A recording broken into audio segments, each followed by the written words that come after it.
indah. Tapi jenis dari asalnya lampu itu untuk indah. Ya. Sama dunia menjadi indah dengan hadirnya anak. Saya yakin kalau disurvei anak-anak kita, meskipun kadang-kadang sering ya menjengkelkan gitu ya, rapi, ribut, kelahi, kakak adik itu ya keberadaannya tetap kita rindukan dibandingkan sepi sunyi nggak ada suara anak. Ya. Karena fitrahnya manusia itu benar izli dari nasi hubus syahwat minan nisa'i wal banina. Indahnya hidup itu kalau ada anak-anak. Kerja keras kita itu terbayarkan. Jadi kan sudah lewat fasenya mungkin punya cucu apalagi ya. Kalau cucu sama anak lebih dirindukan apa? Cucu ya. Anak itu harus ada cucu kayak tanyakan anaknya. Cucuku gitu kan saya minta kau ini. Karena itu fitrah manusia itu suka Nabi aja nggak kuat loh khutbah Jumat Nabi khutbah Jumat tiba-tiba cucunya masuk masjid khutbah Jumat itu dia nggak kuat kemudian turun dari mimbar ya, turun dari mimbar kemudian membacakan firman Allah innama amwalukum wa auladukum fitnah. Sungguh hartamu, anakmu itu adalah fitnah. Apa fitnah? Ujian. Ya. Ujian itu melalaikan kan? Ya. Atau ada yang lolos dari ujian mereka. Maka Hasan langsung turun, Nabi turun dicium. Ya. Kemudian Nabi bertobat kembali. Ya. Ternyata tidak batal apa-apa itu. Tapi dari sekarang ya bisa dikira aneh ya. Khotibah apa ini? Anak ini. Baik, yang pertama potensi anak itu sebagai anugerah kita. Jadi namanya anugerah itu harus disyukuri, berarti kan apapun yang Allah beri itu anugerah. Jadi kalau anugerah itu ya berarti pemberian terbesar ya. Anugerah anak kita itu dalam bentuk kasih sayang pasti yang diberikan kepada mereka. Kemudian yang kedua, anak sebagai qurratan ayun. Kalau tadi yang saya sampaikan lengkap ayatnya al-mal wal banuna zinatul hayatid dunya wal baqiyatus shalihah khairun 'inda rabbika. Ayat yang pertama lengkapnya harta anak-anak itu kebanggaan, zina kebanggaan. Siapa sih yang tak bangga anaknya, misalnya ya diterima di kampus, munafik, lulus kerja di tempat yang keren, mungkin BUMN atau apa gitu ya. Rasanya gimana? Rasanya senang ya Pak? Ya bangga. Bagi orang kampung itu ya rasa kurang gede. Tanya ke kampung di kedokteran gitu. Itu baru bertompok loh. Jadi bangga sudah pasti. Tapi Allah ingatkan bahwa yang shalihatu khairun 'inda rabbika. Tapi yang kelak menjadi salih dan salihah itulah yang akan mengantarkan pada kebahagiaan akhirat. Jadi kalau maaf hanya kaya mungkin membanggakan di dunia, tapi kalau tidak berbangun kesolehan itu orang yang meninggal selesai. Ya bahkan mungkin doa saja nggak apa Rabbi firli wali walidayya warhamhuma kama rabbayani saghira aja nggak apa. Gimana dia berbakti itu? Cara berbakti setelah meninggal apa yang harus dilakukan? Tiga. Satu, kamu doakan orang tuamu sebagai dahulu. Kedua, kamu bersedekah untuk kedua orang tuamu. Ketiga, kamu sambung silaturahim dengan karir kedua orang tua. Itu cara berbakti seperti orang tua. Yang pertama, jadi bangganya ada yang hanya di dunia, ada yang sampai akhirat. Yang kedua, qurrata yang diidamkan oleh semua keluarga harmoni ya. Doanya apa? Doa Nabi Sulaiman ini dalam surah Al-Furqan 76. Walladzina yaquluna rabbana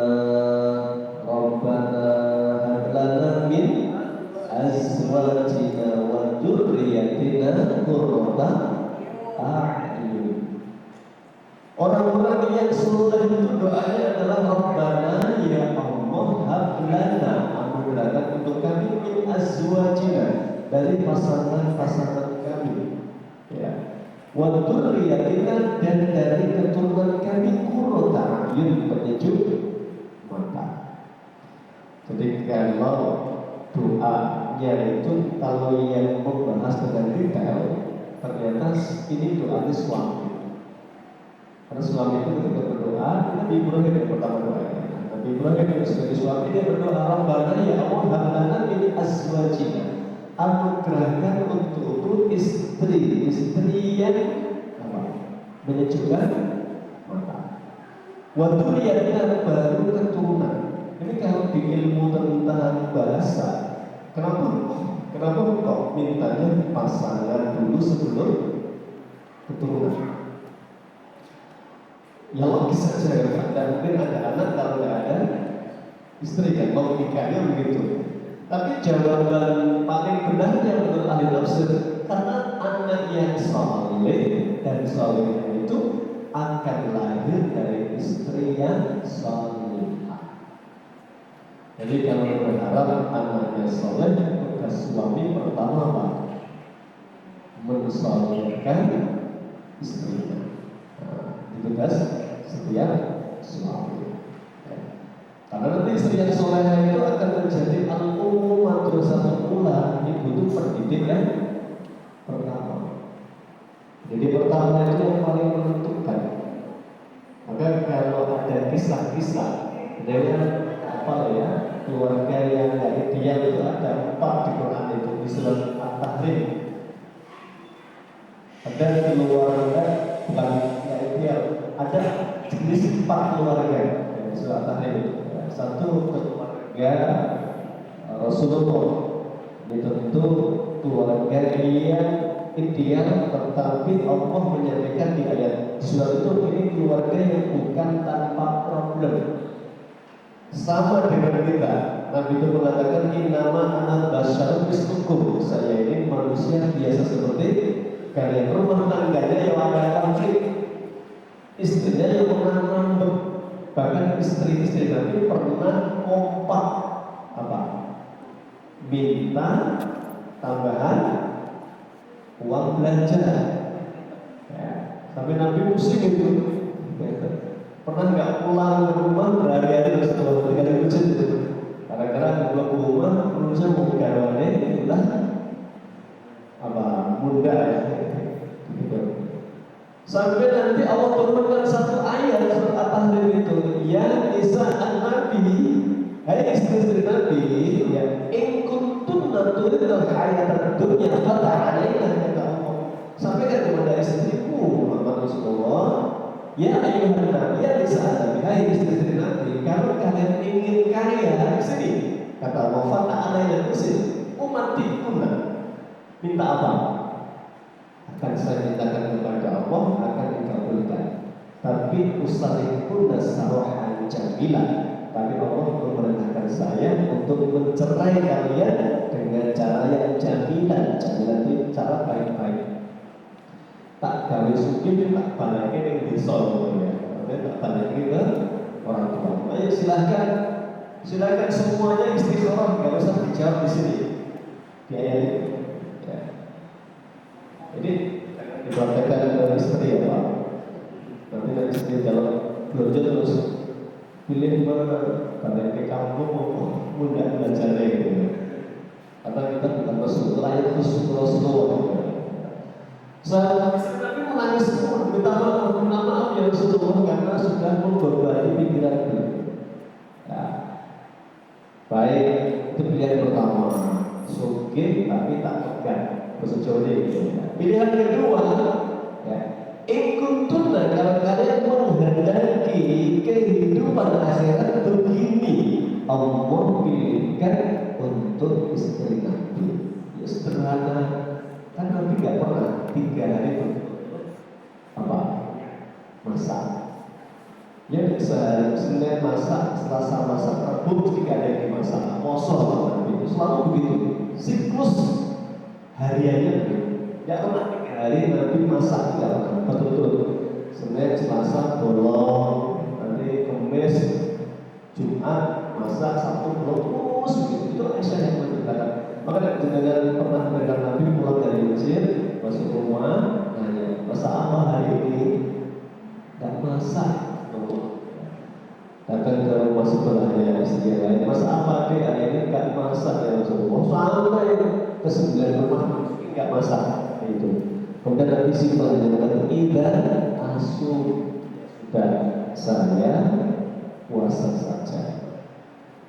Itu khusus istri Nabi. Allah menghendaki hidupnya sederhana. Ya. Ini nggak benar untuk umatnya, karena saya ini banyak proses kan nikah mahasiswa-mahasiswi gitu ya. Ada mahasiswa itu kalau cari jodoh ya cuma mahasiswa ya, orang anak ini laki-laki itu kalau cari jodoh, satu yang cantik, dua yang kaya, tiga soleha, ya, 4 siap diajak hidup susah ya. Jadi model lama bapak belum nikah kok sudah kalimatnya siap. Istri itu cirinya siap diajak hidup susah. Saya mau nikah itu untuk membahagiakan anak orang. Sampai yang pengen susah dulu ya, saya ajak anak yang mau sakit. Ya. Jadi menikah itu untuk memuliakan pasangan kita. Kita kan nggak bayangkan karena kita punya anak perempuan. Ya, terus di sekolah ke dhuwur-dhuwur ya, ini desa ke anak betul sawah, ya, ini kuliah, kedokteran, betul sawah, betul kebun, betul kebun, ya. Sudah lulus kemudian jadi dokter, belum sempat bahasa Jawa ini ya, mau yakin orang tua nih, terus nikah. Ya. Orang tua kan nggak ada perhitungan. Ini calon mobil sudah tak ke bodohku sampai lihat, mana untuk anakku ganti, kita nggak ada. Maka begitu dipasrahkan kepada lelaki yang baru dikenal itu yang belum modal apa-apa itu kan, datang melamar anaknya sing entek ya apa tadi, kita kan pasrah. Baik, kamu sudah mundur, iya, cocok, baik kita menerima dan akan nikah ya. Saya nikahkan saudara dengan putri saya dengan mahar apapun. Begitulah ya, maka kami sudah menerima anak orang, bahagiakan. Bisa jadi dia sebelum dengan kita nggak pernah nangis dengan orang tuanya, maka jangan bikin nangis pasangan kita kan gitu. Karena maka Nabi bersabda, sebaik kalian adalah yang paling membahagiakan istrinya. Khairukum bi ahlihi, dan anak khairukum bi ahlihi. Jadi kalau mau anak baik, pertama perbaiki pasangan dulu. Maka doanya kan Rabbana habana min azwajina wa dzurriyyatina. Pasangan dulu baru anak. Itu anak ini sebagai penunjuk mata. Jadi Masya Allah dilengke gitu ya. Jadi memang anak itu kan oleh Allah dijadikan sebagai tadi pelipur lara ya, penunjuk mata. Yang ketiga Allah sebutkan dalam Al-Quran At-Taghubun ini, surat At-Taghubun, Anda akan menjadi ujian. Innama amwalukum wa auladukum fitnah. Sesungguhnya anakmu harta akan menjadi ujian. Namanya ujian itu ya beda-beda ya. Ada yang ujiannya pasangan, ada yang keturunan. Mungkin sudah sekian lama berumah tangga dapat. Ada yang dapat dan mengecewakan anaknya itu. Ya, kalau kita melihat sejarah istri Nabi Nuh sama Nabi Lut, itu keluarga yang tidak ideal. Suaminya saleh, bahkan Nabi ya, istrinya wanita yang durjana. Bukan hanya kepada suami, itu sampai kepada Allah memilih kufur itu. Apa dampak dari istri yang buruk itu? Ternyata korbannya anak yang terdekat. Maka kalau lahirkan Kan'an itu putra Nabi Nuh, sayang itu justru kadang yang paling memuji Allah, memuji dengan yang paling disayang. Kan Anda disayang dengan Nabi Nuh alaihissalam. Maka begitu kapal sudah mulai apa namanya ini layar ya, air sudah mulai itu, Nabi Nuh kan masih mencarikan angin. Begitu dia dari kejauhan ternyata angin apa itu gunung, ada diskusi kan, Nabi Nuh memanggil dia, bunaya kemana anakku bersayang air apa? Apa jawaban anak durhaka itu? Lah, sami tidak jawabannya dia sini nama semua itu gunung airnya nggak bakar sampai ke pucuk gunung. Ahli tafsir itu mendatar ketika membahas kok bisa di saat genting, di saat panik. Biasanya ada pepatah tiada rotan akan terjadi, itu kan kepepet ya. Orang kalau tenggelam itu kan dia akan mengambil apapun yang bisa menyelamatkan. Ini kenapa? Karena itu posisinya sudah nggak mungkin bertahan, udah airnya di mana-mana. Tapi ditawari ayahnya naik kapal sama bapak, kenapa dia tetap mengatakan landa? Saya mau naik gunung, ada nggak sih? Ahli tafsir melihat inilah yang dilihat sehari-hari oleh Kanan sejak kecil. Jadi melihat istrinya itu bantah terus sama suami, ya, kan durhaka misalnya Nabi Muhammad itu.